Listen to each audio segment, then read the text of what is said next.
देखिए, ये व्यवस्था परिवर्तन ही है कि विशेष सत्र बुलाया गया है और इस विशेष सत्र का मुख्य उद्देश्य जो है हिमाचल के लोगों के अधिकार से संबंधित है। मैंने कई बार कहा, भारतीय जनता पार्टी को हमने सर्वदलीय बैठक में भी बुलाया। सर्वदलीय बैठक में बुलाने के बाद जिसमें सीपीएम के लोग थे, आम आदमी पार्टी के लोग थे, बीएसपी के लोग थे। भारतीय जनता पार्टी के प्रदेशाध्यक्ष अपनी बात कहने के बाद उठकर चले गए। जयराम ठाकुर जी को बिठाने की हमने प्रयास किया। उन्होंने कहा कि हम विधानसभा में बोलेंगे, और अच्छी बात है कि वो विधानसभा में ये जो सत्र सिर्फ हिमाचल के लोगों के अधिकार का सत्र बुलाया गया है, जिसमें आरडीजी पर विशेष चर्चा होगी। आरडीजी का मतलब क्या है? भारतीय जनता पार्टी क्या आरडीजी के पक्ष में है या पक्ष में नहीं है? ये स्थिति तो स्पष्ट करे। ये आंकड़े गिनाने लग जाते हैं, और आंकड़े गिनाने का मतलब ये नहीं है। मैंने कई बार कहा है कि सरकारें आती है, सरकारें चली जाती है।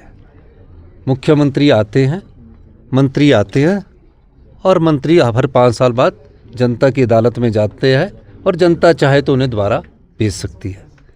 लेकिन जहां प्रदेश के अधिकार की बात हो, वहाँ विपक्षी पार्टी किस कन्फ्यूजन में है, मुझे ये समझ नहीं आ रहा। आपकी आंखों के सामने ये नज़र आ रहा है कि प्रत्येक वर्ष 10,000 करोड़ रुपया आपका जेब से काट दिया गया है, जो पिछले सालों से हर साल मिलता रहा था।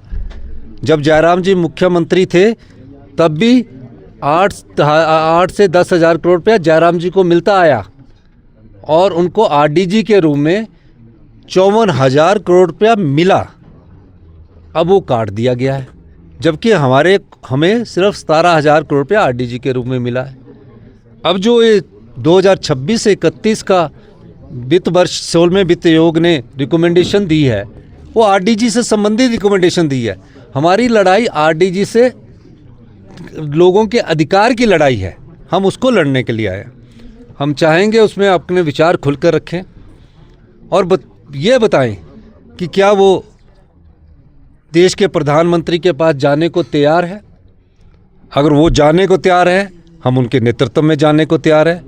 मैंने कई बार बोला कि मैं मुख्यमंत्री के तौर पर नहीं, हिमाचल के एक आम नागरिक के जनता के तौर पर उनके साथ जाने को तैयार है।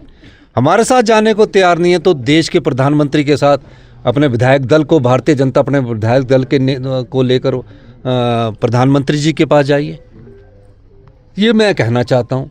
लेकिन बार बार राजनीतिक रूप से आरोप प्रत्यारोप लगाकर लोगों का भला नहीं होने वाला। सोशल मीडिया पर राजनीतिक रोटियां सेककर लोगों का भला नहीं होने वाला।